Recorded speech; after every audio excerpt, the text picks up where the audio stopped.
Okay, so welcome back to Spitfire Engineering. This is episode 23. This week, we do some machining. Get that out. The IBC containers go out. And I'll tell you later on why I think Asheville might be copying us.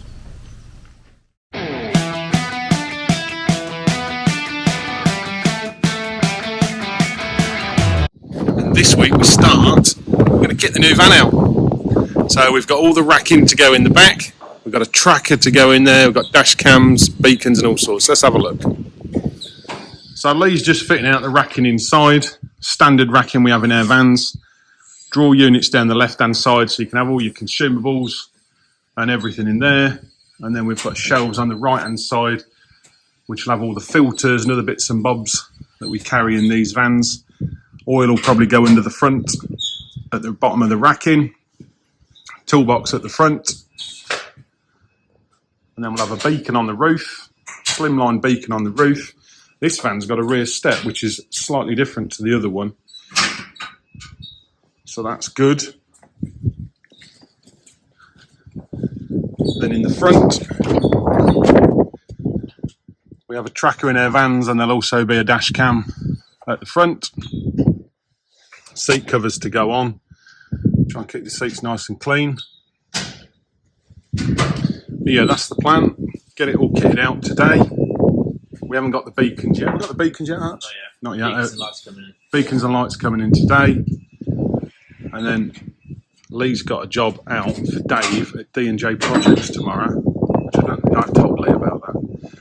But yeah, Dave's got a job up there that needs doing. So that'll be the first job for the van tomorrow. So this bit here, Colin's putting together in the press, is a bit for the recovery truck body. So the bit that you can see at the bottom of the picture is actually a solid piece of round bar that Colin has machined in the lathe, and if you look closely you can see that it's actually recessed in from the top surface. And actually what we're doing is we're pressing a phosphor bronze bush into the end of this. We want it to be a nice press fit. And this is going to be the rollers at the back of the recovery bed that will roll along the floor when the actual recovery bed is put onto the floor.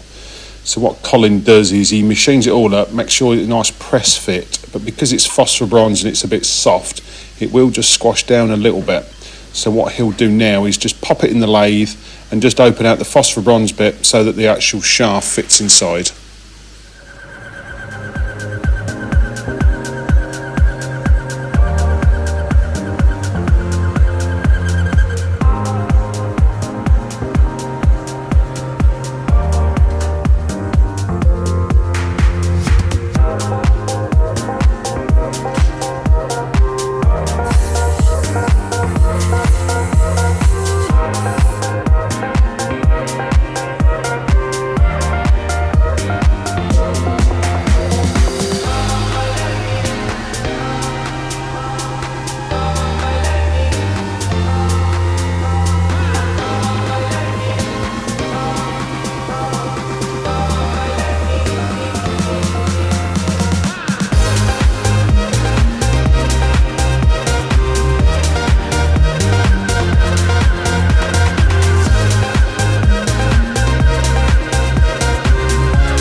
So the other day we had a job come in. It was a broken pin off of a selector grab for a customer, and it was a straight pin with a thread on the end. Now the thread was M42 by 4.5. So what that means is M42 was the outside diameter on the thread, and the 4.5 means that between the peaks of the thread, peak to peak, the top of the thread, 4.5 mil. Now we can screw cut on our lathe, but the other day when we tried to do that pin, the actual screw cutting part of the lathe wasn't working. Now Collins took it apart and had a look, and there's a shear pin that had broke that none of us knew about because we never had it go before. So Collins now fixed it, and Archie took some footage of it all apart. This is our lathe. Colin is currently taking it apart just to double check everything, bit of preventative maintenance. Just thought it'd be quite interesting to show you how it works. I've never actually seen the inside of a lathe like this before, so you can see how when we change our hand dials down here to change the speeds, it has an effect inside. So this big dial on the outside, that changes the numbers that are displayed on the top.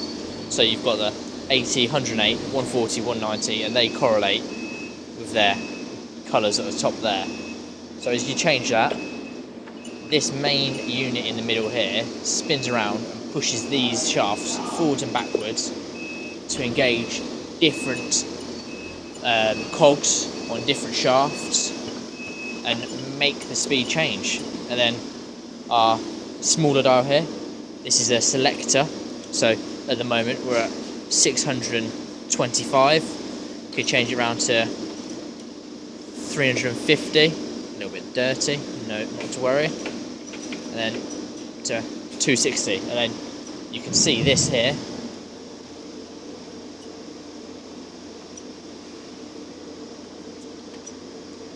That is changing the cogs on this shaft here, so that is engaging and disengaging different cogs here, and then changing the speed at which the lathe will spin at. So at the moment it will spin at 620, which you can increase it, decrease it. Say ours goes all the way down to 25, I believe. Yep, 25, all the way up to 2000. And yeah, that's about it really. Quite interesting. Plenty of oil in there, so that's what Colin was just checking, that all the oil was circulating very well, and yeah, it is. We're happy with that. So this is a thread that we're looking to cut. That's M42 by 4.5, and you do that in the lathe. You can change the gears on the lathe down here, and you've got this chart here. So we wanted 4.5 here. So we changed the gearing to suit this. So we've got high, which is that one just there. S. Where's S? Here. S. And then 2. Then Z. And it's all under C here, which is this one over here. So you can change the gearing to suit the different size threads. So this is the thread pitch down here. Remember I said it was M42 by 4.5? So we changed the gearing to suit 4.5, and what that does is the lathe itself moves. So every single revolution of the chuck moves the carriage along 4.5 mil. So when that goes around one turn, this moves 4.5. And you have a tool that goes in, and using the gearing, it moves this along at the right speed to cut the thread into it.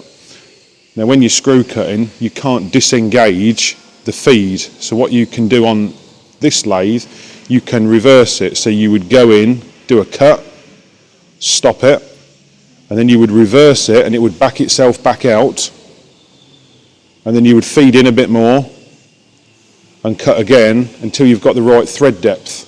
If you disengage these levers down here on the lathe, that's what engages the drive. It's this shaft here turning is what we need. So you've got the main gearbox here, that then the different gear ratio selected there turns this shaft at different speeds, and there's a shear pin in here which Colin's replaced and now works, and then that drive shaft there goes into some more gears in this apron here, and then by engaging down here, or the other one, I can't remember, that's what locks it in. So when you're screw cutting, you keep that engaged, and then this lever here is the one that's forwards and that's backwards. You probably didn't catch that on camera, I'm not looking. So down there is forwards, that comes up to neutral and that's stop, but then you lift it up and that reverses it. Now if you disengage this whilst you're halfway through thread cutting, you'll lose where it is. So you have to keep that engaged whilst you're cutting. If you disengage that, you don't know quite where the start and end of the thread is. So if you ever disengage that while screw cutting, you can, if you're really good, you can get it back. Colin would get it back because Colin is really good. I would mess it up.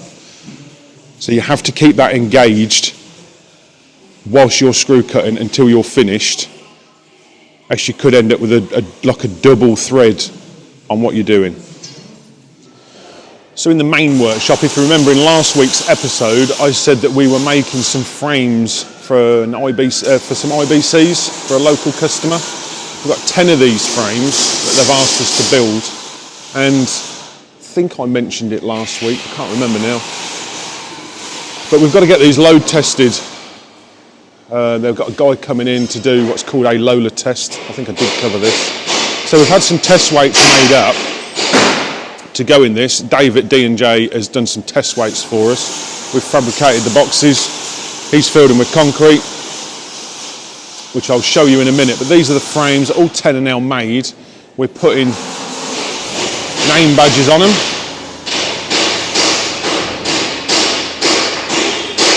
Because the customer wants an individual number put in on each one. I think we've also got some stickers as well to go on these that we've done. But there is 10 of these. So they're just finishing off the fabrication now. We've already done a test on the... So that got short because I got interrupted by a customer of ours. Interesting conversation I've just had with him. Just had a cup of tea with him. One of our customers is a local agricultural dealer and they're shutting the depot. And we've just had a conversation about their industry, the agricultural industry. There's a lot of dealers, agricultural dealers, shutting their doors at the minute, and they are part of a much bigger group. I don't know how many depots they've got. They've probably got about 8 depots from here up to sort of Yorkshire area. And tough times in agriculture, in the agricultural machinery industry and that, and they're shutting their depot. He's okay, he's going to work for another dealer that I also know. So he's okay, but you know, it's a shame really, because there was a nucleus of knowledge in that depot.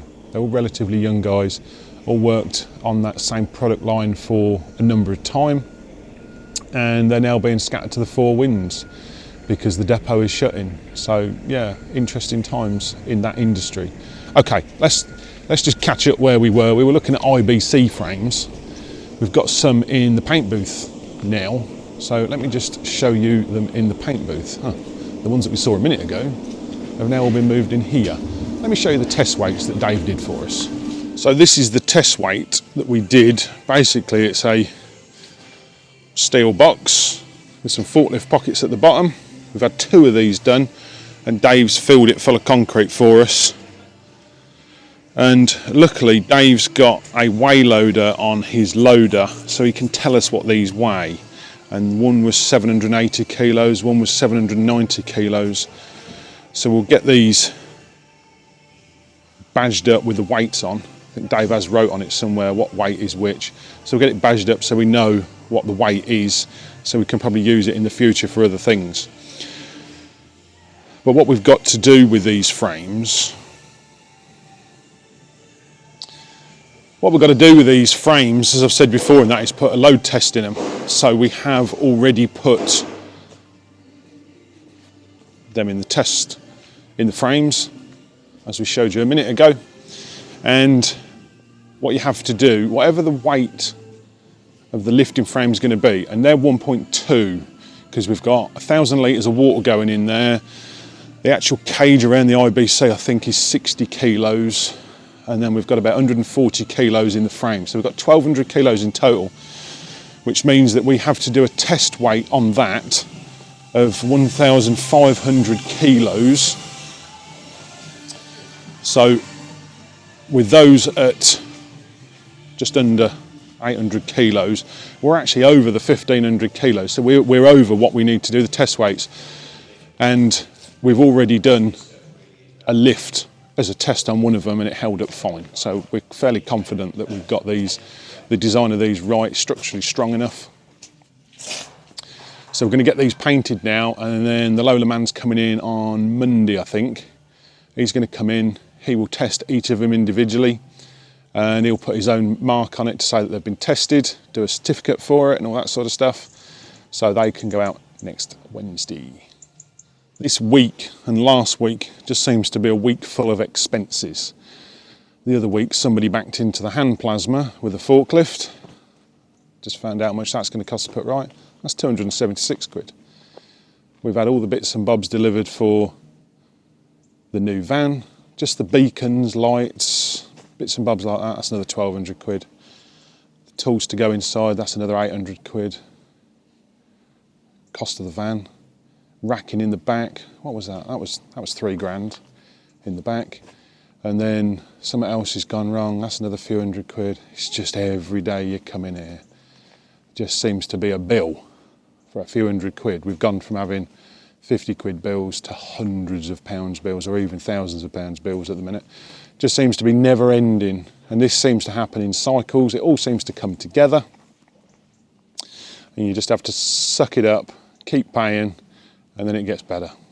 So this week and last week has not cheered me up on the money front. Okay, so we've been showing you the build process of these IBC cages. Really simple job for us, this is. As I say, we've got 10 of these, done for a customer. This was quoted literally off of a photograph. Customer sent us a photograph saying, can you make 10 of these for us? We priced it, they said yes. 2 weeks later, we've actually got them here already made. So, been talking about IBCs. Remember the waste oil tank, IBCs going on it? If you don't know what an IBC is, this is an IBC. Metre cube, basically a tank that sits in here. This has got hydraulic oil in it, but the one's going in this is going to have water in it. So we've made it to their specs. To get the IBC in and out, we've got a bar in here that just comes undone. They put the IBC in here, and the customer stipulated that they did not want forklift pockets at the bottom. For whatever reason, they did not want forklift pockets at the bottom. What they did stipulate was 2-ton lifting rings in the top. So this has got the combined capacity with all of these 4 lifting rings of potentially lifting 8 tons. Not sure the frame would take 8 tons, but these would on the top. There's paperwork flying around the yard. So customer has spec'd oversized lifting rings. So I've had some stickers made up so that you can actually put on there when it was tested. These are going to have to be tested every 6 months. 6 months. Yeah, it's going to be 6 months on this. So they'll put the date on there so that they know when it's coming up to be retested. So that's done on there. We've also put, the customer has asked us to mark them up. So we've got LC01, LC all the way up to LC10, so they can determine which one's different. Each one will have its own test certificate on it. We've also got the WLL 1,200 kilos because we've already said got a ton of water, about 60 kilos in the cage, and then we've got about 120 kilos in the frame. So combined weight when this is all fully put together, and that is about 1,200 kilos. But as I said, we're testing it to 1,500 initially, just so we know we're belt and braces and it is strong enough. So I think we're going to market these because these are obviously quite popular. Other people might use them. So if you want one of these, speak to Andrew or Lauren, or Richard even. Richard's standing over here.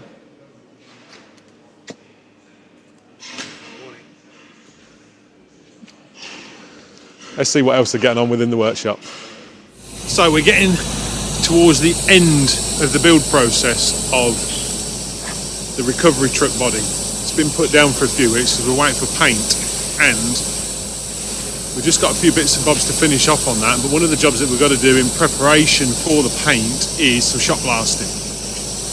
So we've got our own shot blasting kit here, which we've bought. I'll show you some shot blasting. Now, if anybody's ever done any shot blasting before, you can tell us where we're going wrong, because this is a relatively new bit of kit to us, and we've had a few teething problems. We're learning on the job on this one.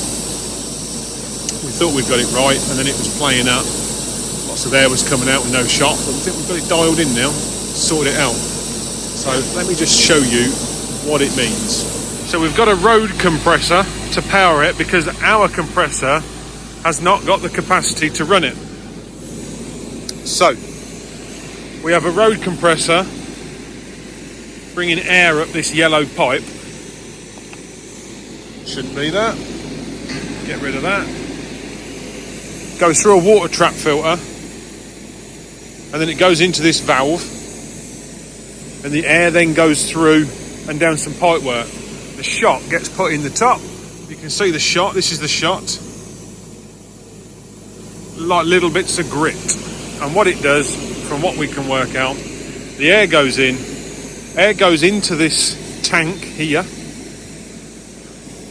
and I'm assuming stirs it all up inside and comes out down a valve at the bottom, this valve here, and you can adjust the flow rate on this red valve. And then the air that goes in comes through this valve down past this ball valve here with the red handle on it, and goes down and takes the shot that's coming out the bottom and fires it down the end of the actual hose itself. This is the business end. Some fancy nozzle on there that's designed to take the shot going through it, and then you've got a lever here with these air lines attached to it,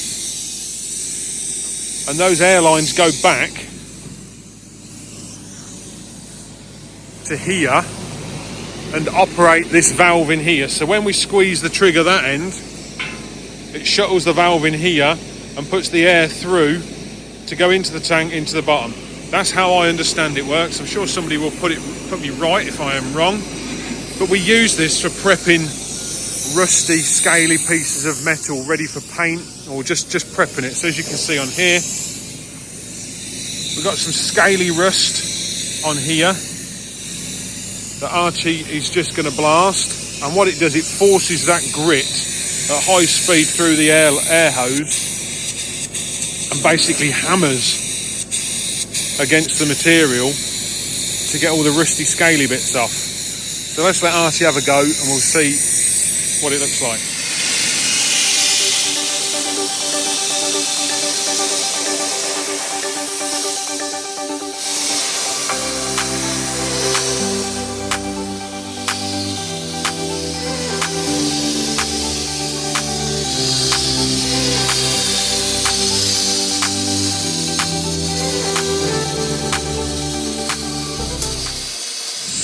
So as you can see, all the scaly bits that were on here are now all off. It's cleaned it all up really nice. It certainly is the answer, but as you can see from Archie, you need all the gear. So that is an air-fed helmet. So the blue hose is feeding him clean air in the back, and it feeds it up into the top of the helmet, all nice and protected, so he's breathing in clean air. And that comes from our screw compressor that's got a refrigerator on it to get rid of the moisture, and filtered air going to Archie. Got his gloves on, full overalls, but it literally does get everywhere. And then also this visor here, you can actually rip it off and put new ones on. So yeah, you need to have all the gear on when you're doing this, because it is lethal. That thing there, if that was working and you put your hands in front of it, it would literally take the skin off your bones. So you just got to be a bit careful using this. It can be quite dangerous if you haven't got the gear and you don't know what you're doing. But that It's a good job done. Just a bit of a tidy up on there, and that'll do.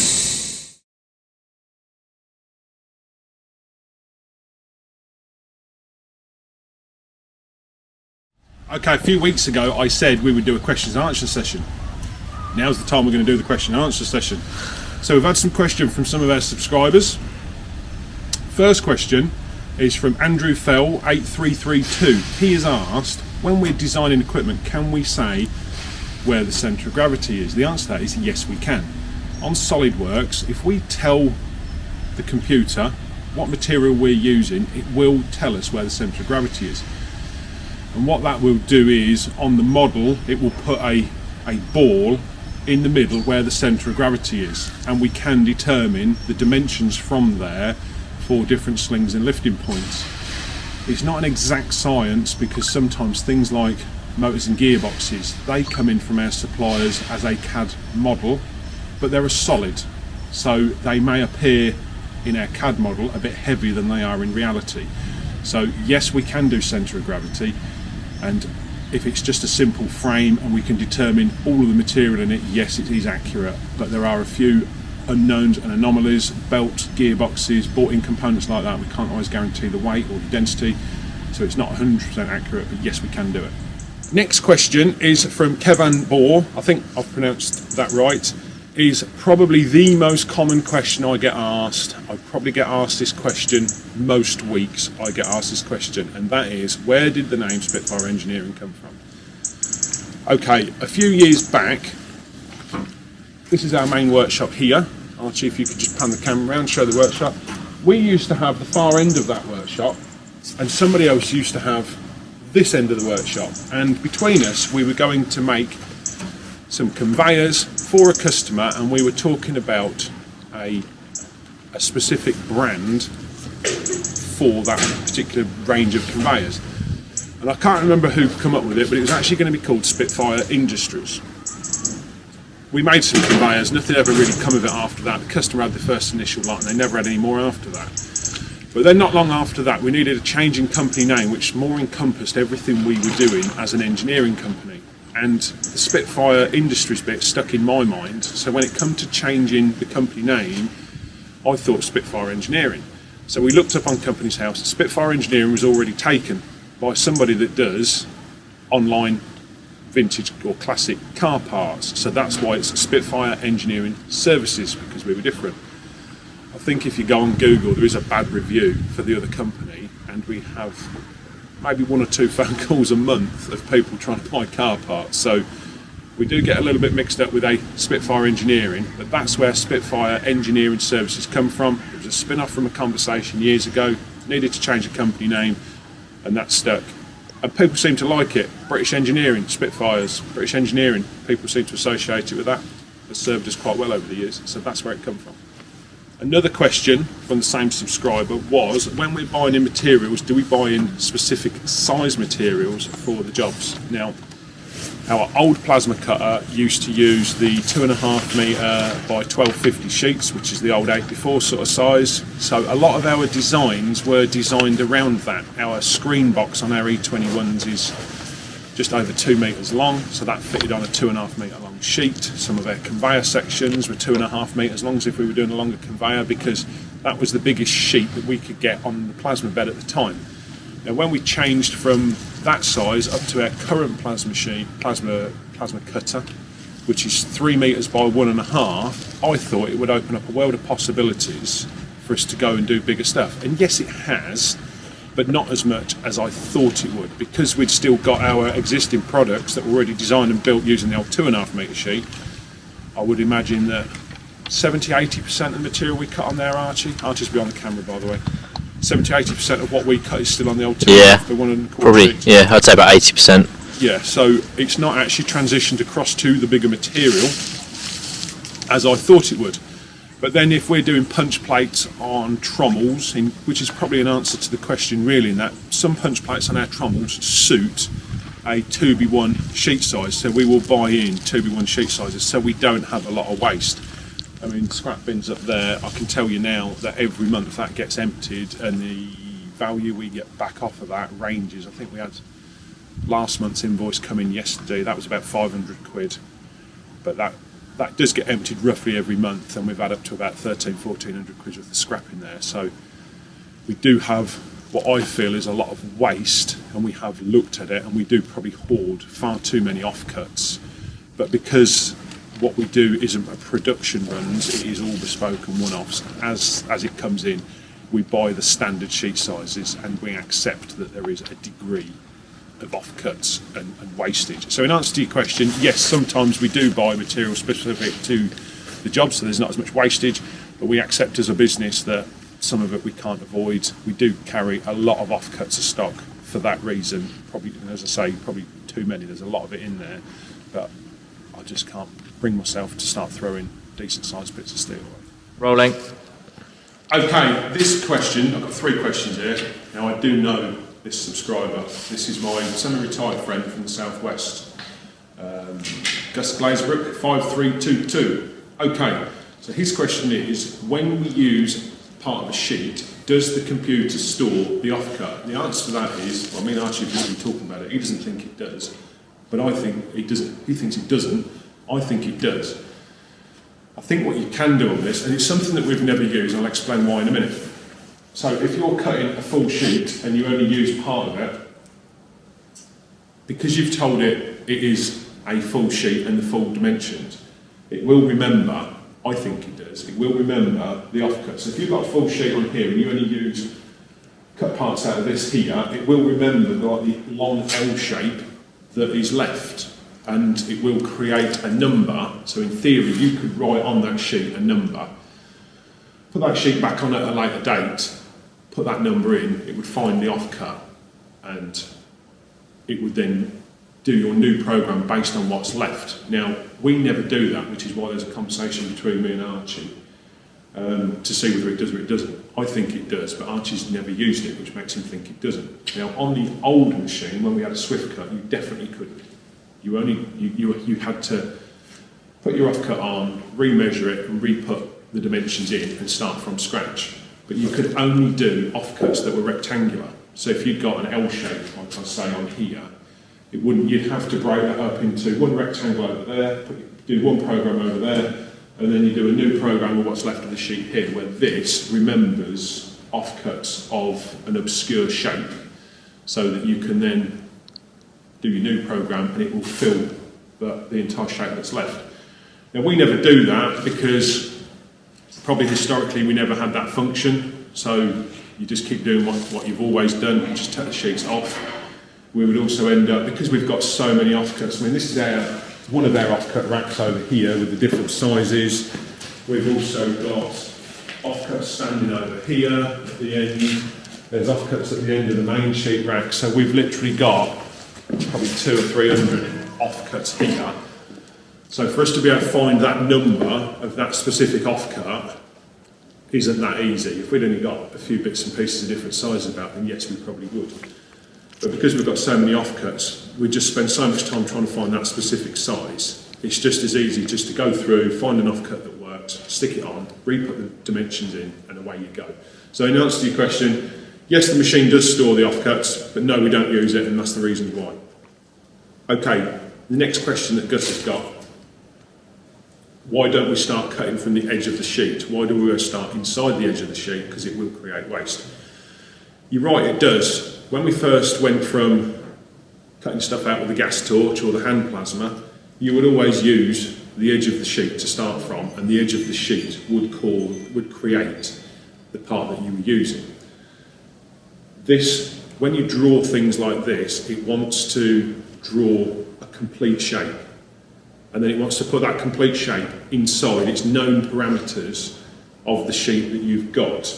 If you then start telling it it's on the edge of the sheet, it still wants to cut around the outside. So for instance, say this was a full sheet on it. Just come over here, Arch. Say we wanted to cut a square out of here. Now if we were cutting that out with the hand plasma or the gas torch, you'd do a line there, and that would be your shape. But the plasma wants to do a complete cut all the way around a component and finish. It doesn't want to go from there to there and there to there and finish. That's not how the program works. It needs to start inside the sheet, and yes, we do create a little bit of waste around the outside of the shapes, but in the grand scheme of things, we end up with the perfect part. If this sheet's not on 100% square to the edge, if it starts in, sometimes you have it so it's that wide there and it's really thin here because the sheet isn't quite square and you can get away with it. If you were just cutting from the edge in, there's a chance that you would end up with a shape that's not square. So in essence, the machine wants to do complete shapes, it will not want to do part shapes, and that's why it does what it does. Okay, next question, and it's probably related to Gus's last question, and I think this comes from, it's a change in mindset when you go from cutting things out by hand to actually letting the CNC cut it. And the question relates to, could you get the component to cut, say like we're cutting these two strips out here, could we get it to cut from the edge and then come in and go around and then go from do multiple shapes all in one cut without stopping and starting? No, you can't. And the question relates to, that would cut down on nozzle wear, and it's true. Every time that nozzle pierces, it accelerates the nozzle wear. The nozzle wears less when it's cutting compared to when it's actually piercing. So sometimes we can put a full sheet on here that's got punch plates as a classic example. If you've got lots of small holes in one sheet, you might find that in the full sheet we might have to change the nozzle a couple of 3 times. But it depends on the thickness and how many piercings you're doing with it. Sometimes a nozzle will last a long time. Sometimes, as I say, you'll do one full sheet of small intricate parts and you'll get halfway through it, and we have to keep an eye on the cut quality and decide at what point do we stop the machine and change the nozzle. So the question that Gus has asked is, can we start on the edge and just keep going around and just going from, cutting between one to the other to cut down on nozzle wear? The answer is no, you can't. Although that would make total sense, you can't do it. But the exception to that is, sometimes when we're cutting thick plates, say we want to cut a thick plate with a hole in each corner. Got a bit of chalk out much. So if we want to cut thick plate with a hole in each corner, what we potentially could do in the corners is come along, go in around the circle and back out, and we could actually cut the plate like that, so that, because in this instance you are piercing, you would pierce in the centre, you would go out to the circle, it would go around, and then it would come back into virtually where it started to create the perfect hole. Actually what it does do, it starts in the middle, it pierces, it goes out, goes around the circle, comes back around to where it started, and then leads back into the centre part and finishes in there. That's how it will cut a hole out, so that you do end up with a slight dimple here where it's leaded in and leaded out, and you can actually adjust that to minimise that, but in effect you end up with a perfect hole. But to avoid the multiple piercing on like a big heavy plate, we can cut 30mm at a push on this bed, but the piercing, we have to slow the feed rate right down so the piercing can actually pierce all the way through. The machine's not really designed to do 30mm, but we can fool it into doing 30mm. It's comfortable at 25, but 30 is a push. So on the rare occasion that we do have to do 30 with holes in it, we will actually design it on the CAD in the office with a slight slit as it comes in, and potentially in the past we have actually just ground them out and welded them up so you wouldn't know that it was there. But when you look at some manufactured machines on big heavy plate, you'll see that that has been done like that. Sometimes it's quicker on the machine time for that, but you also reduce the pierce wear. So I hope that's answered the question. Okay, so this week's fun British engineering fact. We're back in London. I'm going to see if I can get kicking on this one as well, because this is stuff that happened in the 1800s as well. So we've got the London Tower Bridge debacle. We'll move past that. this time I'm going to talk about the London Underground, which I don't know for certain, somebody I'm sure will put me right, but must be one of the original underground tube networks in the world. Now, that was built in the 1860s and they used a different type of horsepower to build them back then. They used thousands of horses to pull all the soil and spoil out of the tunnels. And they used that many horses that they actually had underground horse hospitals, apparently, which sounds as though they worked in a really savage working environment. So I'm glad we don't do that these days. But anyway, they use a different type of horsepower now. So that is this week's fun fact. Now, earlier on in this episode, I said that Asheville might be copying us. Now, I say that tongue-in-cheek because anybody that's watched our channel for some time, at the end of our episodes, not all the time, but most of our episodes, we put in our outtakes, the silly things that happen while the camera's rolling or the things that I've messed up and that sort of thing. And somebody messaged me the other day and said that Asheville is doing the same. Now, I'm sure we weren't the original people to do this. You know, Marvel have been doing it at the end of their films for years. But I did notice that somebody had said last week Asheville started putting it at the end of his episodes. So has he been watching the Spitfire channel? I honestly don't know. I can't say. But what I do know is that he's got a successful YouTube channel. He's got a cracking business down in London, but that is a tough business to run. He is a proper hard-working grafter, he is. He works a lot of hours and puts a lot of effort into that business. So if you've not seen his channel, go and check it out. So that is it for this week. Thank you for watching. Like and subscribe, message, all the usual things. Tell me where I've gone wrong, because I'm always interested to see where I've gone wrong. So thank you for watching, and we'll see you on the next episode. Lauren grinning in the background. Okay, so I've been showing you how to do... Right. So do you know what we're doing? Yeah. Go. Hold on. I was going to say stuff. We won't stop. Is this good in the outtakes? Probably. Round 2. Stop. You probably can't say that. Why not? Some people At would least you like can it. get away with it. What can I say, laddie? You can say Aladdin. Just, yeah. Go on. What was it?